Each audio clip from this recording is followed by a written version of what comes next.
Hey everybody, welcome to the Spectral Sailors, our second Wednesday night. We used to be on Monday nights.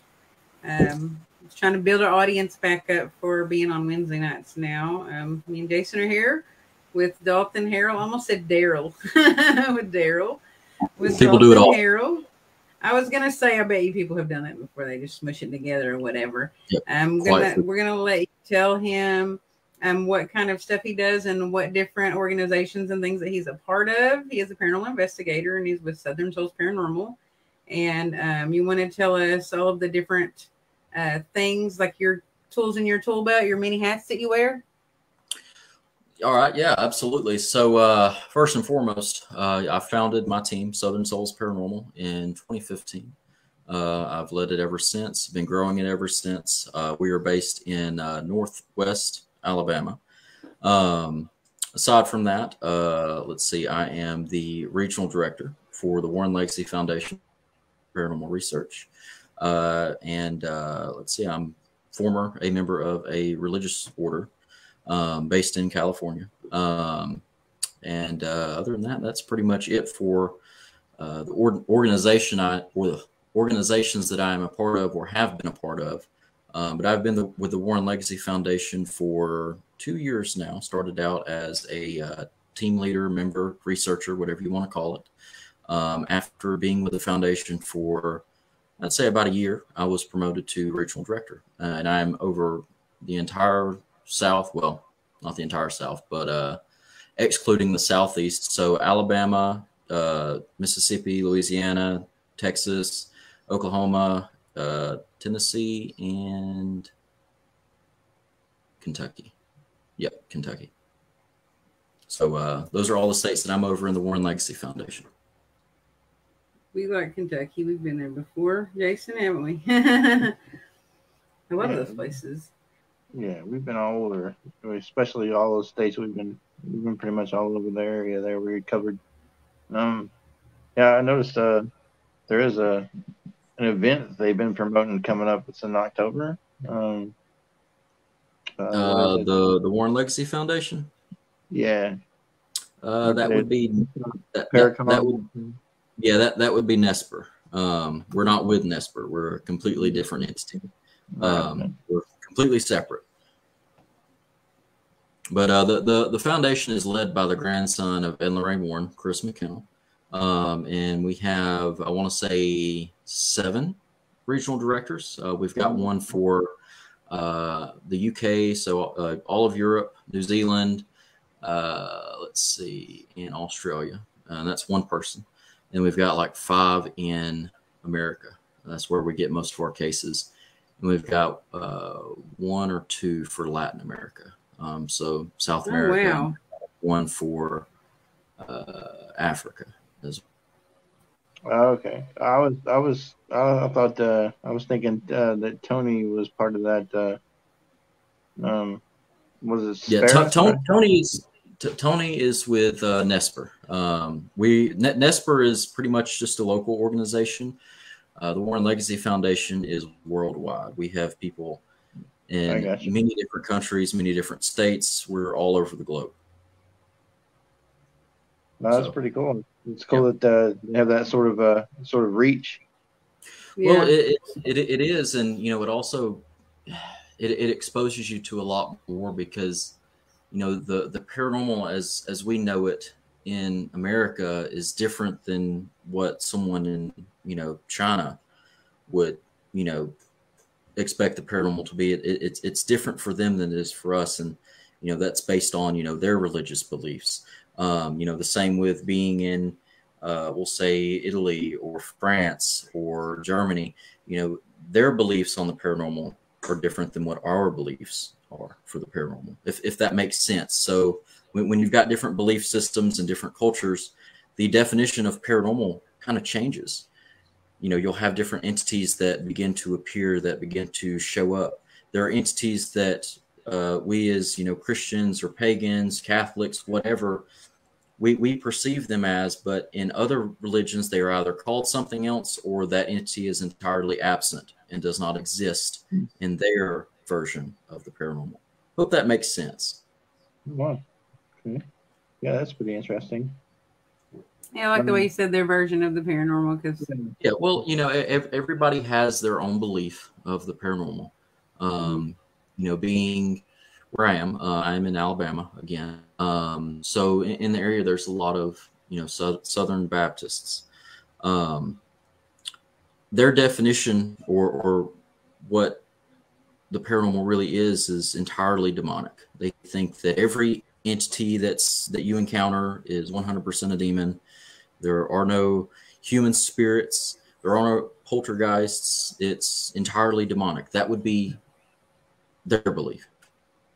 And I've encountered a lot of Southern Baptists that believe that way. And that becomes a problem. Living here in Oklahoma. That leads a paranormal team, because then everything is a demonic entity. And it's not. It's not. Mm-hmm.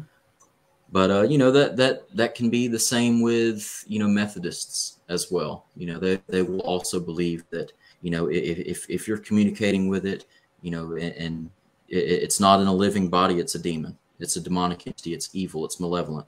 Or they'll say, oh, well, you're worshiping the devil. Okay. Mm-hmm. Okay. Actually, I went to church. I was with this church for probably 2 years, and once the leader of the church, it was non-denominational, once he found out that I was a paranormal investigator, I actually told him, what all I did.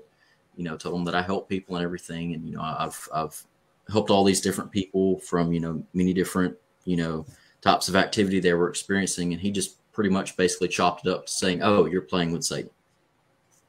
Yeah. Okay, that was my last day in that church. Yeah. I actually have a guy that I work with that asks me all the time, like, you still searching for them demons? Because he's the same way. He's talking about that there aren't spirits. They're all demons, all of them. So. Yeah, yeah, and that's an issue with investigators in the paranormal field too. Not all of them, but a big percentage. I would say everything to them is a demon. And the only thing that I can say is, please educate yourself on different types of activity. You've got so many different types of activity. And not only that, these investigators will go in and they'll always say, oh, well, there was a ghost there. There was a spirit there. There was an earthbound spirit there. There was a poltergeist, a demonic entity. Whatever happened to mental illness? Right. Mental illness plays a large role in the paranormal field. Psychology plays a large role in the paranormal field. A lot of the people who are experiencing activity, I wouldn't say all of them, but a good percentage, I'd say probably 60% out of what all I've encountered, the clients have had some form or fashion of mental illness. Whether that be clinical depression, bipolar disorder, so from anything from that to full-blown schizophrenia. That they will experience things. Now, people who have clinical depression or bipolar disorder, I feel that they are more keen to experiencing activity than someone who doesn't have a mental illness or clinical depression, what have you. I think they're a little bit more open, but I also think that if something were to make contact with them, if it were to be something malevolent, something demonic, then a person who has clinical depression or bipolar disorder or mania or schizophrenia would be a much easier target, because their mind is not as strong as a healthy person's mind. And I'm not saying that people who have clinical depression or manic episodes are weak-minded. I have clinical depression, but that is something that can be used to basically latch onto to attack. If you were dealing with something demonic. But in my opinion, in the years that I've been doing this, I have only encountered one for sure demonic case that I worked in 2018, where a family had basically called me in. They were terrified. They had things pretty much not really flying around their house, but kind of sort of getting thrown at them. Pictures would fall off the wall. They would have, names being whispered in their ear. let's see, this was so many years ago. I'm trying to recall everything. They would wake up with bruises on their chest and on their necks. But of course, whenever I first got the case, I was very, very careful about it. I didn't want to call it something demonic unless I knew 100% sure that that's what it was. I wanted to make sure that what they were experiencing was genuine. They weren't making anything up. They didn't have a mental illness. You know, they weren't just trying to do this to get on TV, you know, or just pull my leg, so to speak. Yeah. Have you had people do that too, though? More so in recent years. You know, as the paranormal field continues to grow and becomes more publicly acceptable, I feel like more people know about it. Therefore, you're going to have more of these phony calls. People who are either prank calling you or have false claims or just want entertainment for the night. You know, I have a pretty good system on weeding them out. But you know, I have noticed in the last year, 2 years, that there are more people who do that. Which means that a lot more of my time is being devoted to dealing with these people with phony claims than dealing with people who actually need help. And that sucks because people don't actually realize that there are people who are experiencing, you know, these paranormal issues. There are people who are genuinely terrified. But whenever you call because you're bored on a Friday night or a Saturday night and you have nothing better to do, you're going to call up your local paranormal investigator and, you know, mess with them for, you know, however long. Yeah.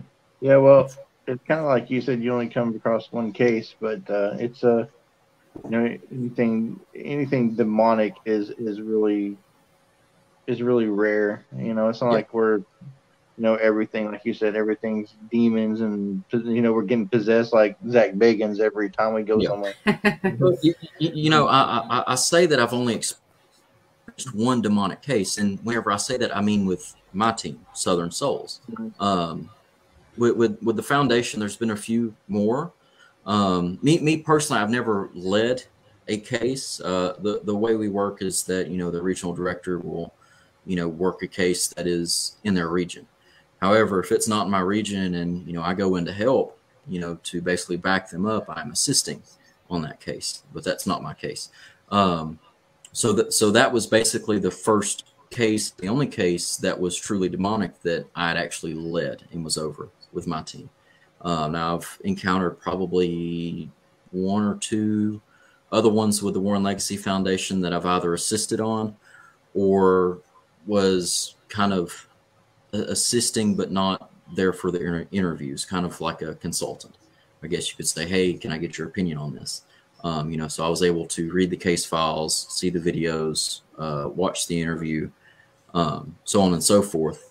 So although I wasn't actually there for the case, I was still able to, you know, kind of get an idea and still in some form or fashion be able to help that person. Indirectly, of course. But yeah, I mean, you know, I have worked well over 200 cases, and you know, out of 200 cases, one with my team that was actually demonic, and, you know, maybe two with the foundation that have been actually demonic. In the 2 years that I've been with the foundation, I've worked probably 50 cases or assisted. So it's I've seen quite a lot, you know, and I've seen a lot of people who want to fake things. A good example of this, a former client here in North Alabama had reached out to me claiming that his mother was possessed, showing signs of possession. So, you know, I go out there. Of course, you know, I have this basically a code that you have to go by. You can't work alone, you know, and same with the foundation. Nobody's allowed to work alone. This work can be very dangerous. You know, even if you know what you're doing, it can still be dangerous. You can find yourself in a dangerous situation. You Even with physical humans, you could. With just the humans alone, with nothing spiritual there. Yeah, and honestly, that's the biggest threat. Mm-hmm. If going back to mental illness, if someone does have a mental illness and they genuinely think that there is something going on in their home when there's really nothing, what else will they believe? Will I pull up and they think that I'm there to rob them and shoot me? Or are they going to go from being nice and friendly to being extremely hostile and violent? So you need to have at least a second person there.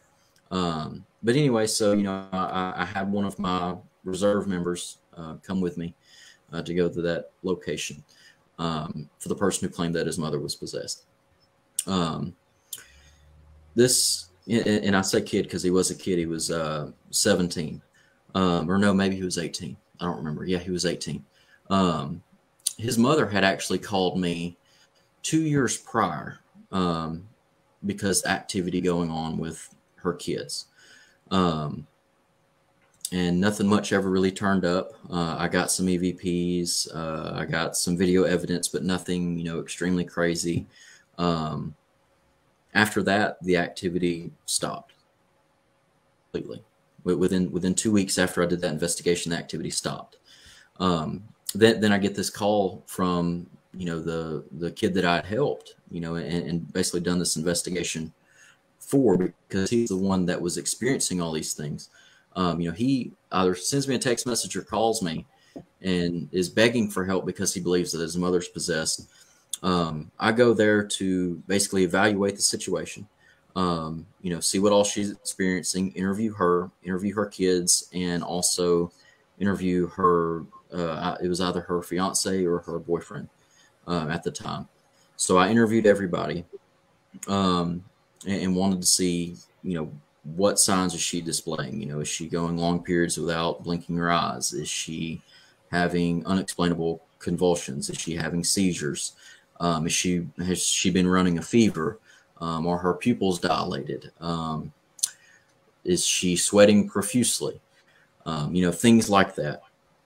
And after I leave, I don't have much to go on. There's absolutely nothing there that would, point to her being possessed. Nothing whatsoever. But no sooner than I get home, the guy calls me back and says, "Hey, she's having an episode now. We need you to come back." This was a 30-minute drive. Well, I came back and everything. I walk in the house. She's laying on the couch. Basically, looks like she's having a seizure. Anyway, she calms down probably after 2 minutes after I'm in there, maybe a minute.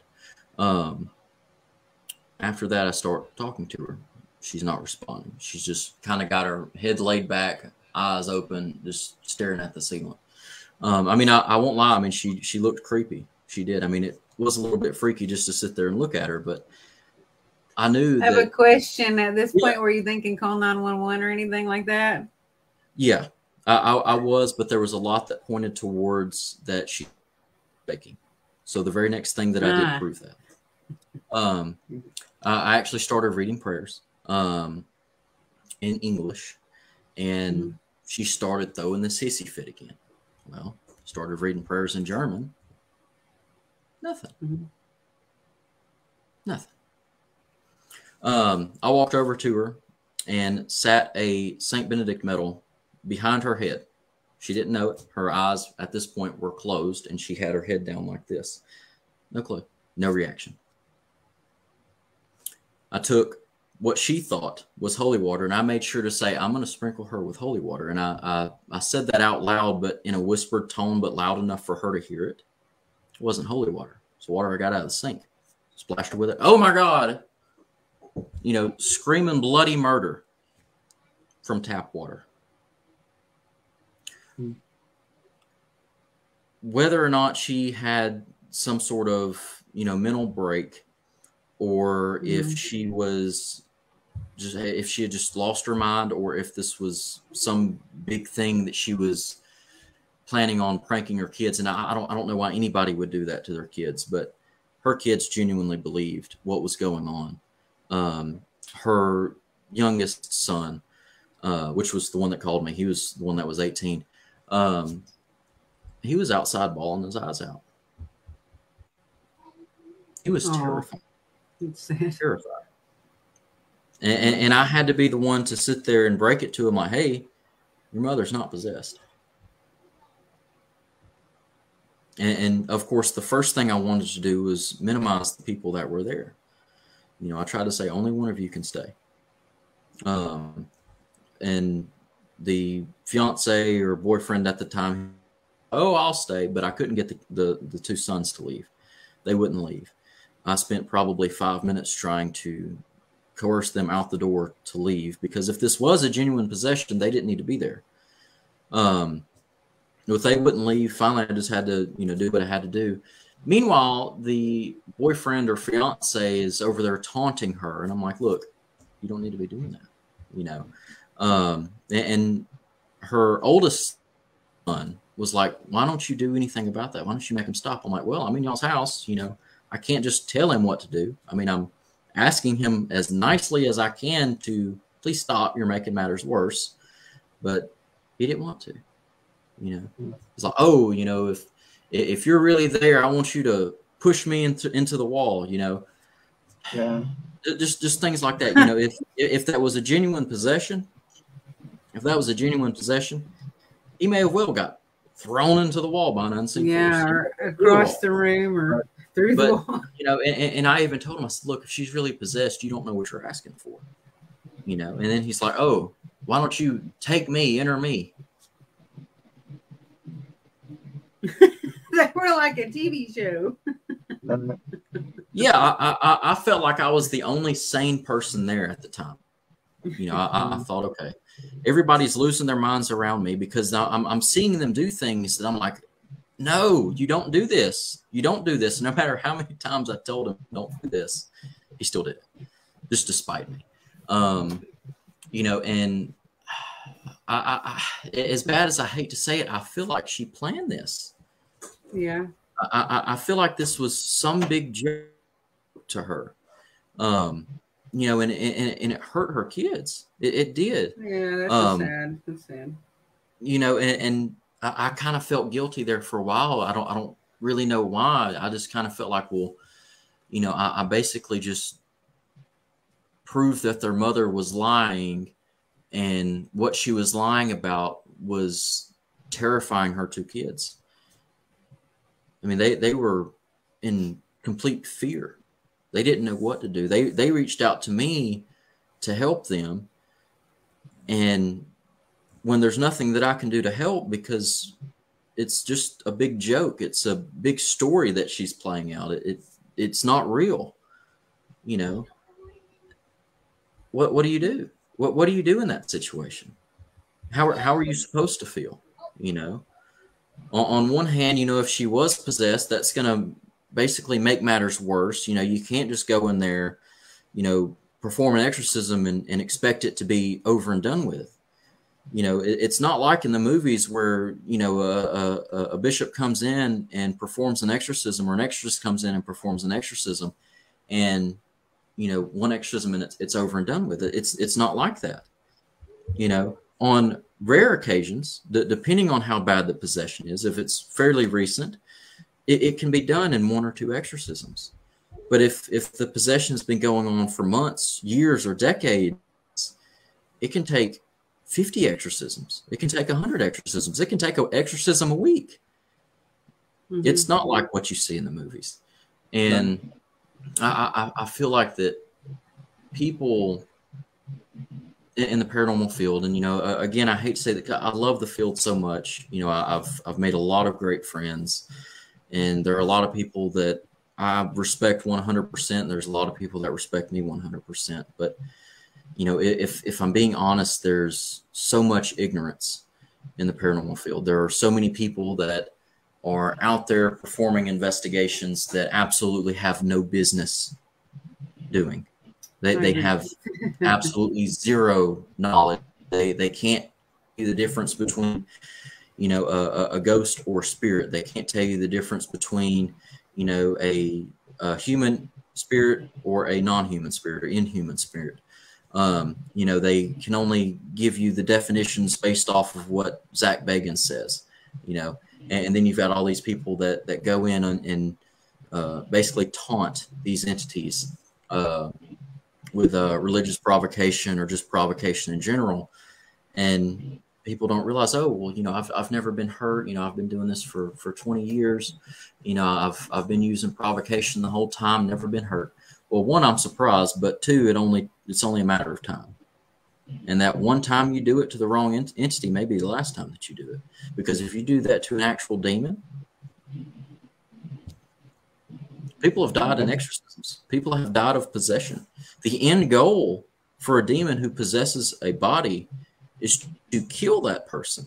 Once they're done, once that entity is done wreaking havoc with your life, they're going to. Okay, I guess I can explain it this way: from basically infestation to possession to death would be the best way to explain this. So, infestation is pretty much when, actually, invitation. We'll start with invitation. Invitation can be anything as simple as spirit communication. Not necessarily using a Ouija board, and I have different thoughts about that too. Using a Ouija board is communication. Using a spirit box is communication. Using an EVP recorder is communication. Using a EMF meter. If you're asking questions and asking it to display a number, communication. Regardless, it doesn't matter. Tarot cards, oracle cards. Yeah, oracle cards, all of that is a form of communication. You are communicating with something that has either walked the earth and died or has never walked the earth ever. At least not in a living body that was theirs. So communication is communication, and if not done properly, you run the risk of inviting something into your life that you don't want. You could think that you're communicating with, the deceased grandmother of one of your clients, when in reality, it's one of the princes of hell, pretending to be a human spirit. You started that communication. You open that door. That doorway stays open until you figure out how to close it. And sometimes figuring out how to close it, ultimately closing it, could mean an exorcism. But throughout that course of time, it could either be months, years, or decades. A demonic entity doesn't just attack you right away. It can happen within 3 months. It can happen in 30 years. They'll sit and wait for a very long time. They'll remain dormant for a very long time. But anyway, infestation would be whenever you're starting to see those signs. So infestation would pretty much be, again, after you've, been through the invitation part. So that can go from, a few months to a few years whenever you move from invitation to infestation. Infestation is when you start seeing those signs of something being in your house. Knocks, things moving, things getting broken, glass sounding like it's shattering, random fires, things like that. Feeling on edge, escaping death narrowly multiple times, could often be a sign of infestation. All right, well, infestation is at that point is whenever it begins to make you fear it. It wants to build that fear in you, and as you begin to fear it, you are feeding it. As you feed it, it gets stronger. You are, at that point, that entity's food source. As long as you are fearful, as long as you're scared, or you have any other negative emotion, so anger, sadness, whatever, you're feeding it. It feeds off of negative emotions. Can I ask you a question that I think would fall into this category? Yeah. Like, do people ever tell you that they have dreams? like of demonic entities, or scary dreams, or things being in their room, or like dark figures over their bed and they wake up and like stuff like that. I mean, unless there is, activity that's already been documented, or they have a story already of what's been going on. When I say story, I don't mean like a made up story. I mean like, legitimate things, unless there is something else to back up their dream. Okay. Because I mean, you can have strange dreams because of something you ate that night, or because something that you drank, if you drink high amounts of alcohol, you're probably going to have strange dreams. But people don't realize that. Like, the things that you put in your body affect how your brain works. Spicy food. Spicy food, sweet food. Apple juice, I've been told. Do what? I've been told apple juice can make you have weird dreams. I don't know why. I don't know about that one. Yeah, but it's sort of what you're saying. It goes along with, like, I've mentioned it, you mentioned it already too, about we bring up Zach Bagans, and the thing about that is like, I give him credit for putting the paranormal into the forefront, as far as being on TV and people seeing it, and then but when people get the idea of that's what all of us do, when we're dealing with these demonic entities every time we go out and do an investigation or something, which is it's far from the truth, but people get that idea of that's what it is, and then get it in their head that we're fighting for them where we go, it's just not the case, You are 100% right, and I feel like shows like Ghost Adventures and Zach Bagans, they are a lot of the problems in the paranormal field that we're having today. But I have to give credit where credit is due, and he's an excellent producer. He is. He is an excellent producer. The documentary that he created several years ago, I can't remember the name of it, but it was so Demon House or something. Yeah, that was it. It was so cinematically appealing. The filming, the storytelling, regardless of whether it was true or not, you can't help but be interested, because it's so pleasing to the eye. He did excellent on that. Now, again, whether or not it's true, I don't know. But again, I have to give credit where credit's due, and I feel like it's due there. That's about it, though. Let's see. What are your thoughts on demonic haunted objects?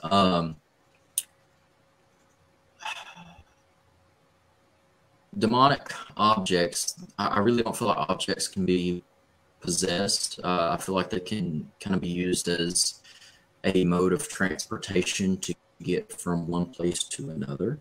But then there's also the thought, well, demons have no sense of time or space. They can go anywhere they want to. They can go back to the 1500s if they wanted to.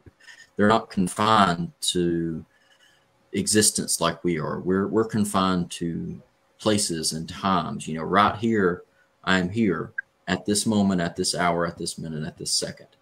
However, demonic entities can be anywhere in the past or future, in any country, in any town, in any city, whenever they want to. That's the idea, at least. Now, the other idea is that they use these objects to, again, as a mode of transportation, a conduit, place to get from one place to another. I really don't know which one of those is correct. They both make sense, but if a demonic entity wasn't confined to those places or those times like we are, why would it need a mode of transportation? But I also don't believe that a demonic entity can possess something that doesn't have a spirit. It doesn't have a soul. It doesn't have a being. It's not living. Why would it possess it? So it's kind of piggybacking it, sort of, to get somewhere, basically, to find that. Yeah. That's the idea. I feel like both ideas are good ideas, but they kind of conflict, But if you have haunted objects, for one, make sure you know how to control them. Make sure that, you are displaying them in a safe manner. If you don't know what you're doing, don't bring them into your house. I've been doing this for years, and I don't go out and buy haunted objects just because I know they're haunted. If anything, I just kind of shy away from it. The only objects that I would have that were haunted are ones that were given to me by clients. Yeah. And there's only one that I have that I know for sure is haunted. But overall, if you're new to the field or you have not done any research on haunted objects and you just want to have them because they're cool,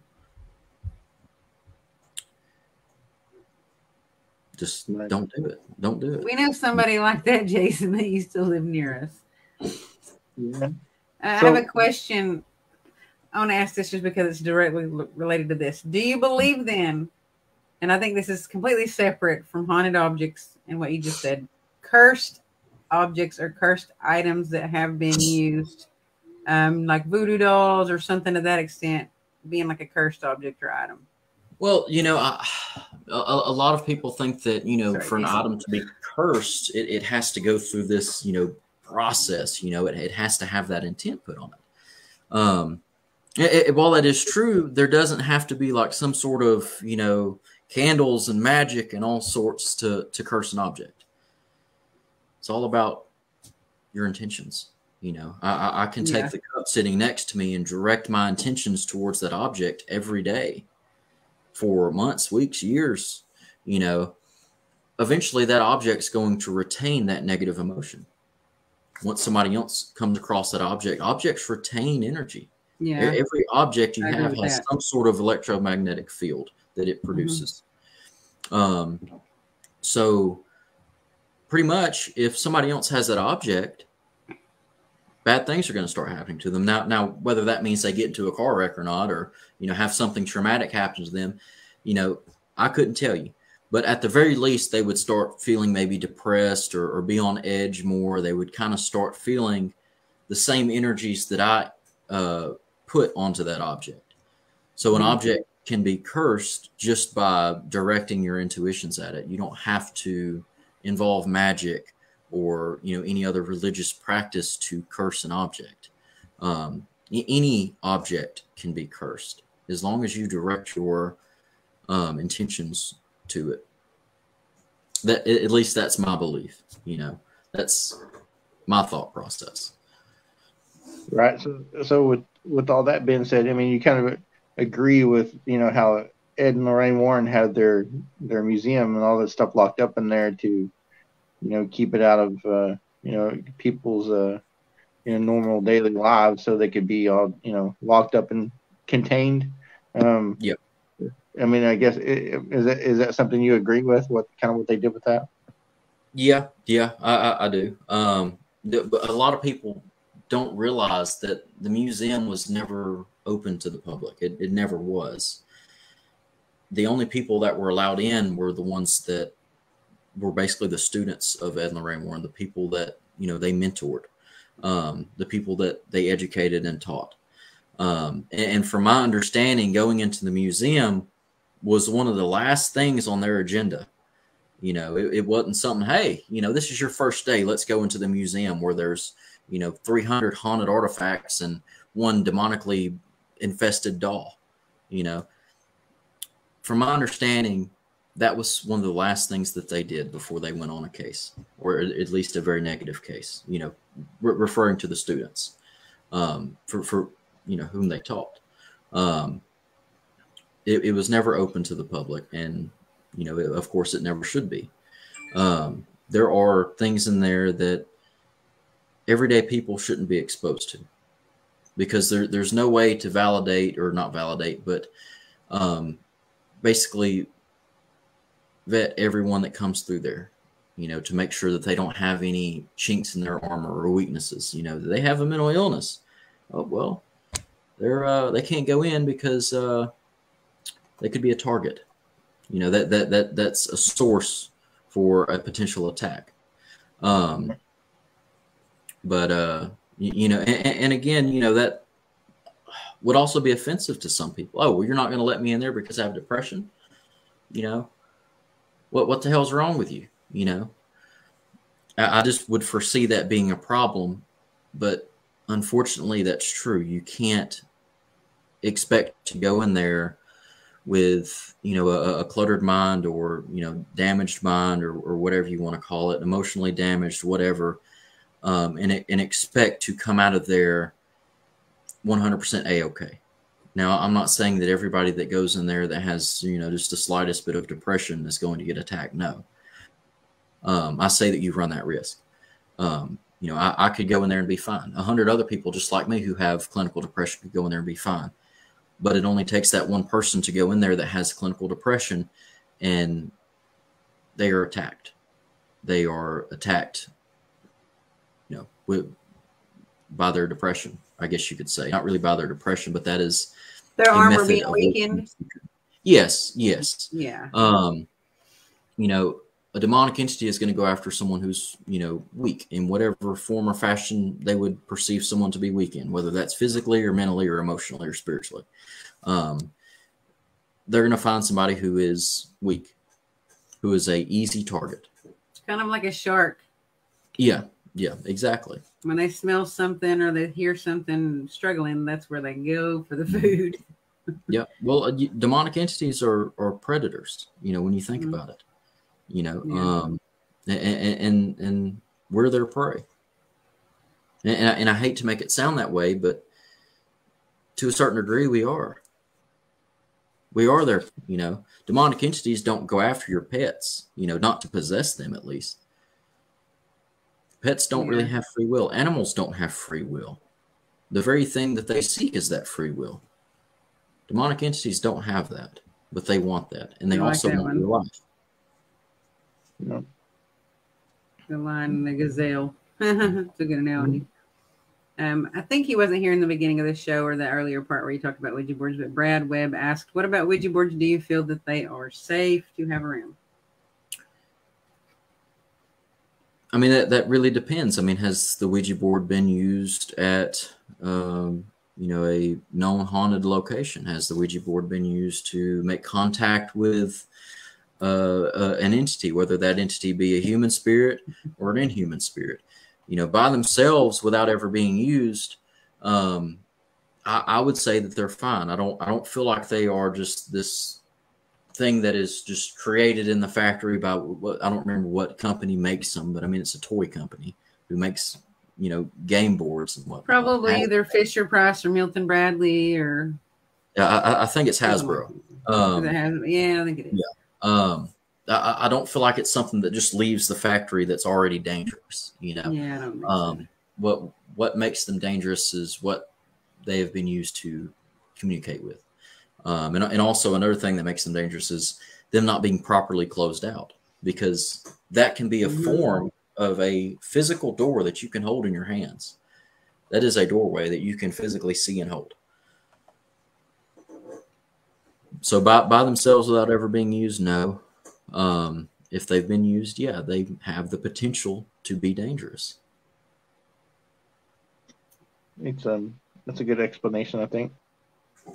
But it's kind of like, you know, kind of like guns in a way. If you talk about it that way, just exactly thinking that they don't leave the factory, you know, automatically, you know, killing people. It takes some person with the intent to use them that way, you know. Yep, exactly. You know, and everything in the paranormal is around intent. You know, a lot of the, you know, the exorcisms are centered around intent. You know, the intent to free a person from demonic possession.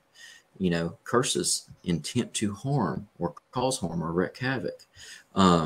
Intent goes a long way. And whenever you're working a case, your intent has to be to help that person. If your intent is to get famous off of it, you're probably not going to be able to help that person. Because the way you think, your thoughts, you know, your end goal matters. You know, if you're focusing on, oh, I want to make this into a documentary or a TV series or whatever, your intent isn't in the right place. You're not putting the client first, and the client has to be first. They are the ones that need help. They are the ones that reached out to you for help. And if you're trying to profit or get famous off of their case, then, you know, that's not good.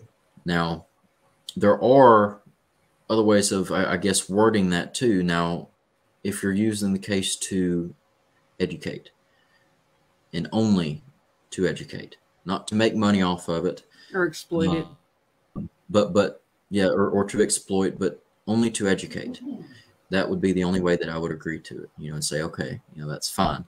But even then, the client's information has to be scrubbed. You know, they cannot have their information put out there for public view. You know, if they want to make it public that, you know, they are the ones who were involved in that case, then that's on them. But if you're going to use the case to educate the public, don't do it with their names. Don't do it with their address. You know, keep that private information private. Right.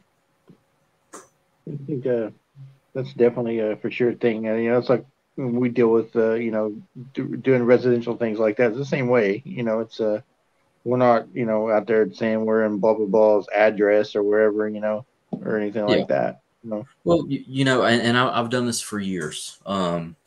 You know, if I think a case would be good to use to educate, I'll give the client the option. You know, hey, would it be okay if I use your case to educate?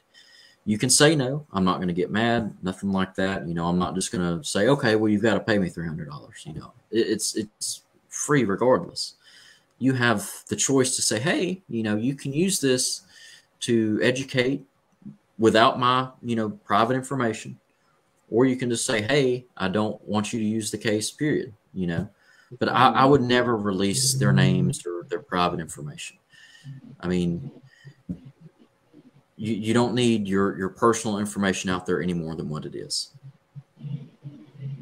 Yeah, and people would probably try to stalk them and harass them, and who knows. Yeah, it is. When people ask, you know, like, do y'all charge for what y'all do? And then, of course, that's something that we never done and we never will. But you know, when just people are asking about, like, just, you know, paranormal related anything, you know, kind of how we do things, and the first thing you usually get is like, you don't charge people, you know, for travel or anything like that. It's like, no, you know, absolutely not. So, you know, I don't feel like it's, I mean, that's not legitimate if you're trying to charge people for coming out, like, oh yeah, it'd be $25 to come out that way or something, you know? Yep. But, yep. No, I mean, and that actually kind of goes in how I guess vet the people that call. You know, anytime somebody calls, well, all right, that's a $25 consultation fee. If it's an actual genuine case and they do pay me, I refund their money. But probably 99 times out of 100, you tell somebody that, hey, it's $25, you know, for a consultation, and they're just trying to pull your leg, they're just not going to say anything. They're going to, you know, go the other way. And that's a good vetting process. You know, but occasionally, you know, there's that one person that thinks, oh, I'm going to spend $25 and, you know, let this go on for several weeks. Well, within the hour-long conversation that I've had with you, the first 10 minutes, I knew you were BSing me. Thank you for the $25. I'll keep that. You know, that'll be gas money. You know, if someone actually does pay me for my time, because that is what they're doing, they were paying me for that consultation for my time. And if they were abusing that time, meaning they have absolutely ridiculous claims that I know for 100% they have no validity and they just think it's a joke, they're not getting their $25 back. They paid for my time, $25 an hour, you know. That's $25 for 30 minutes. But well, sometimes it can turn into more than an hour even. Yeah. Well, and you know, if I get to hearing the person talk, and I know, you know, whether it be 5 minutes in, 10 minutes in, or, you know, I'm approaching the 30-minute mark, and I know, you know, I'm decent at reading people, and I know that they are really scared and they're telling me the truth. I'll tell them, look, the whole $25 thing, that's just for me to vet people. I'm going to refund your money. And, you know, I have from now until this time that I can continue to talk to you. So, you know, I'll tell them, hey, you know, I've still got 30 minutes, you know, your consultation's free. You know, I'm here to help you. The $25 was only just to weed out and make sure that you were being genuine. Because if you ask somebody who's just, you know, trying to pull your leg, they're not going to want to give you that money. It ain't worth it to them. But it's a good process, and I'm glad I implemented that. But honestly, you know, if people are experiencing higher numbers of, you know, fake calls or people who are just, you know, bored and want to waste your time, I would implement that. But of course, do it the way I do it. If that's what I would recommend, you know, if they're in genuine need of help, don't actually charge them, you know, refund their money. Right. Now, us being, you know, along those lines, us being a, you know, a nonprofit, you know, we always say that we take donations, which, you know, that could be anywhere. We don't usually get them, but you can say that, you know. Right. Yeah, you can put. You can make that I'm not known. complaining. We, you know, whether that be $1 or it be, you know, a food or whatever, like a hamburger. Yeah. So, you know, getting fed. Yeah, that's plenty good. That's plenty good. I'll say, hey, you know, I don't really even ask for donations. You know, if by the end of the investigation comes around like, hey, let me pay for your gas or whatever, or, you know, hey, you know, here's $100. You know, thank you all for coming out. Usually, what I'll tell them, you know, if they're trying to tip us like more than, I think it's $75, I'm like, hey, hold on to that. Once we have your evidence together and we show you what we've captured, and, you know, depending on what their end goal is, you know, if they're wanting the thing out of their house or if they're just wanting to know what's there, you know, it all depends on their end goal. But I'll tell them, you know, hold on to that until we've actually finished the job. You know, if it's over $75 or $70, I can't remember which one it was, but I think it's 75. But either way, you know, whenever I get that, I usually I don't ever actually take it. I just give it to my members. You know, I'll split it up, you know, evenly among, you know, however many members I have with me on that investigation. Which is a good thing to do, I think. That's my opinion. Yeah, because, you know, I started the team knowing that everything that I'm going to do is going to be out of my own pocket. You know, I would rather give my team members a little extra money, you know, for them to go get them something to eat or pay for their gas or whatever, rather than me, because I'm fine with it. You know, I'm fine with being out of pocket for that. You know, it's no big deal for me, but for them, you know, they might like, you know, $25 here, $30 there, you know, from that tip. So, you know, that's always good to get that. But obviously being fed good food is always probably top of the list. Yeah. Right. Hey, well, we only got a few minutes left, Rosie. We do. My clock is wrong on my computer. I'm now looking at my watch, and we do. It says 8:45 on my computer. No. That is so weird. There's like a lag. I don't know. There was someone had asked him one more question. I was going to go ahead and get the last person's question because they spent the time to come here and watch the show. You know, answered their. Yeah. Do you think that you've had genuine people who didn't want to pay the $25 fee? Usually, and like I said, you know, I am pretty decent at reading people. You know, if you know, I've read their messages and everything, and, you know, I have requirements before I'll ever even speak to them. You know, I'll say, hey, you have to have this, you have to have that, and you need this. You need to. I mean, there's a whole process that they have to go through. The $25 fee is basically the last wall, the last boundary before they actually speak to me on the phone. You know, they've got to fill out a questionnaire online. You know, if they have evidence, they need to send it in. They need to have evidence for me to basically place them at the top of my list. You know, if they don't have evidence to support it, that's not saying that, you know, they don't get on my list. They're just lower down, because how can I believe them? How can I say, okay, well, they have something to back this up? But then again, if their claims, are kind of serious, but they don't have any evidence, I'll be like, okay, well, they may be BSing me, but at the same time, they may just not have documented anything. And I want to make sure that, if this is legit, I can still help them and do it as quickly as possible. I have a system. Sometimes it's not perfect. I would say probably, 90% of the time, 95% of the time, it's worked out very well.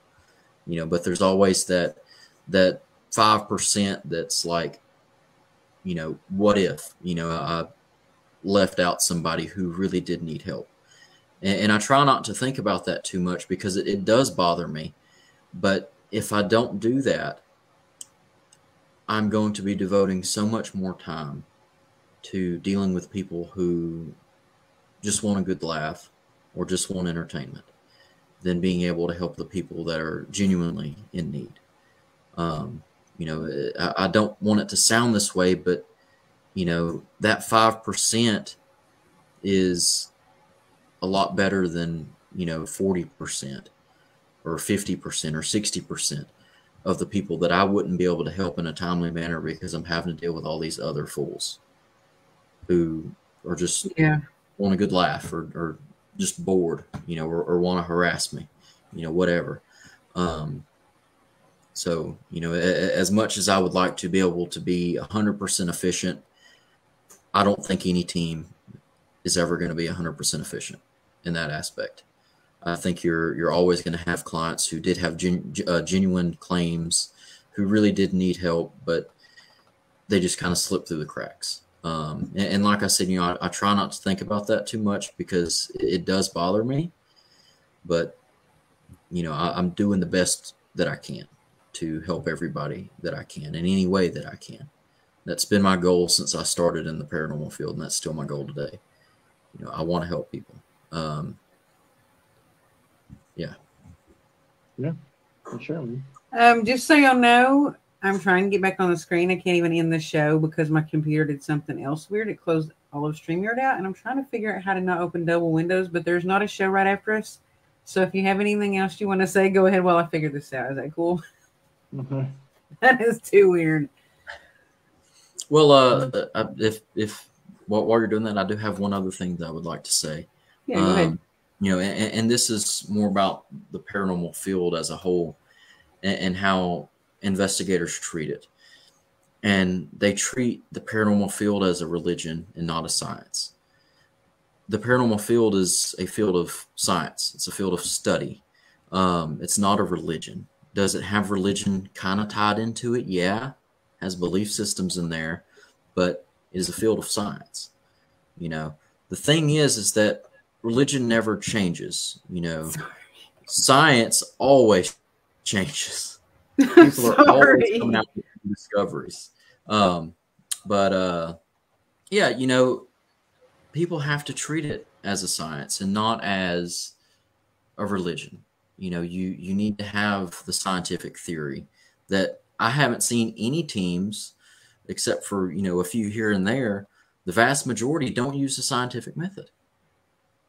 And it's ridiculous. They completely miss that peer review part. There is no peer review. There is no, hey, take a look at this. What do you think? Well, the moment that you discredit them, say, oh, well, that's just a lens flare. They throw a hissy fit. They get upset. They can't handle anybody disagreeing with them. And, I think that's just part of the way that people are today. People can't take criticism. They take it as a personal attack. I take criticism, as being helpful. Hey, thank you for criticizing me. Now I know how to know. Now I know to do better next time. If you can tell me how to avoid this, so I can prevent this in the future. Great. The only reason why you should be, I guess, not feel good about criticism is if someone is constantly criticizing you, everything you do. I mean, nobody would like that. But constructive criticism is constructive. It's there to build you up to critique you, to make you better, but nobody wants that criticism. And then everyone wants to know why they're not, you know, anymore. They want to know why they just kind of fell off the face of the earth. Well, nobody cares about them anymore. They threw a hissy fit every time somebody, you know, discredited them. Every time somebody said, hey, you know, that's what that is. That's not paranormal. Always look at the explainable, the natural, before you look at the unexplainable and the unnatural. If you can't debunk it, send it to someone else. If they can't debunk it, send it to someone else. If they can't debunk it, send it to someone else. Go through at least three to five people before you say it's evidence. And if you still think that maybe somehow it can be proven or disproven as being paranormal, you can say that, oh, this is some sort of natural phenomenon, but I can't exactly explain it. Don't call it evidence. Say it's interesting. Don't call it evidence. Evidence would be something that 100%, you know, there's no other possibilities out there whatsoever. But that's kind of a little rant, I guess you could say, towards the end. But there's just so many people that treat it as a field or as a religion rather than a field of science, and it's sad because the scientific community just kind of laughs at us. You know, like I said, the whole scientific method is just gone. You know, it's out of the field. There is no any real study. It's, hey, I'm going to go in and I'm going to capture some ghost voices. I'm going to capture some photos of dust. You know, yeah, that's a lot of it right there. Like, you know, people were talking about, you know, orbs and not knowing, you know, the difference between dust and bubbles and, you know, that kind of thing, you know, but well, you know, I don't know how many, you know, orb photos you've been sent. I'm assuming every paranormal investigator at some point has been sent a lot of orb photos. I think that's kind of just common knowledge that everybody has sent those at some point if they're in the paranormal field. I won't even look at them. You know, I will not examine them. You know, I won't examine the orbs. I'll try, if I have time, I'll look at, you know, past the orbs and see, okay, is there any other anomalies here? The orbs aren't worth my time.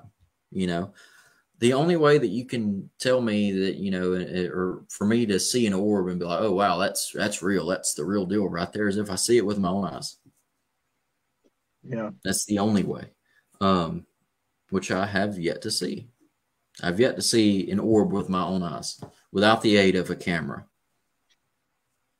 It's pretty rare.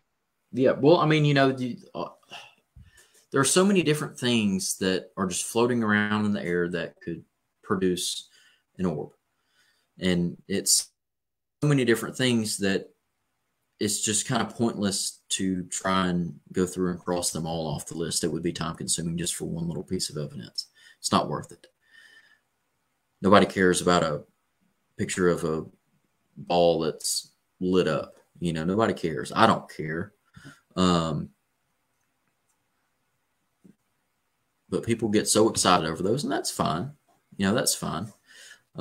If they want to think that that's true paranormal phenomena, then, you know, okay, all right, let them do them. But I, for one, I don't even look at them.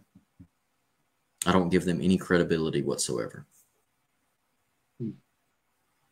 Yeah. Brother, you figured it out? I think she's muted there. I don't know what's going on. I don't know if she thinks she's talking to us. Can't hear you. I don't know, man. She's having a heck of a time with this. I don't know what she's in. But, yeah. So, I mean, there's a lot of stuff out of Alabama in that area, you know. Well, I mean, there are the urban legends and stories and stuff like that, that, you know, every town has. But nothing that really sticks out. You know, there's nothing just absolutely crazy, at least that I've heard of, you know, and not for the area. I think really the only interesting thing for this area is what's called the Cloverdale Spook Lights.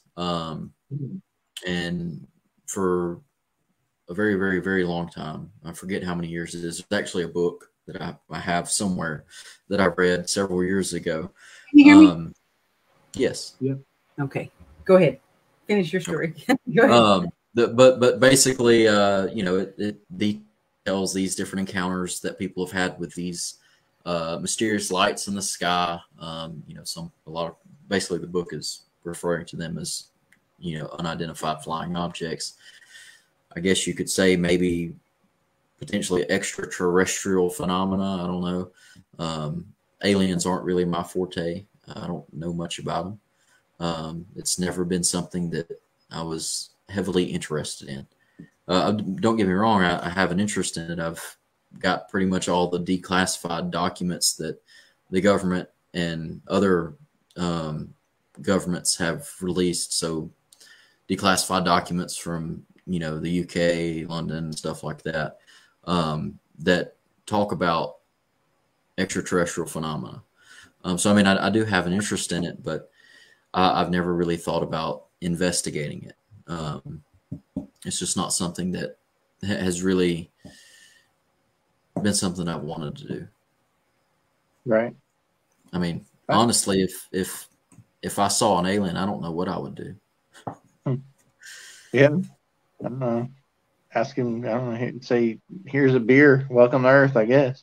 Yeah. That's funny. What kind of beer you like? Celestial Seasonings? I don't know. Oh, sorry about the weird thing that happened. That's never happened to me before. And my clock would not change either until I rebooted my laptop, and now it's right. I don't know. Mercury retrograde's over with, so I don't know. I can't explain it. Anyways, so we thank you very much for coming on. We've had a really good talk with you. You've had really good stuff to talk about. Is there anything that you want to plug for anybody to follow or support real quick? I mean, if any of you have any other questions, you can find me on Facebook, Dalton Harrell. If you are experiencing paranormal activity, you can reach out to my team, Southern Souls Paranormal, if you're in Northwest Alabama.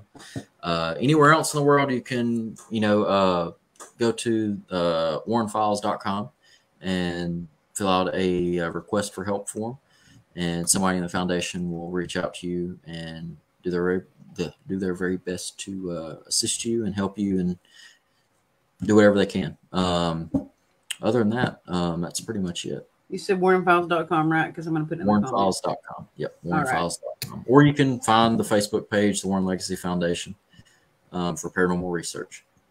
All right. And everybody tune in at 10 o'clock tonight in about 45-ish minutes for Greg Bakken. He's going to be doing a spirit box session or ghost box session at 10 o'clock on Temple and several other platforms. So that's Greg Bakken's going to be on at 10.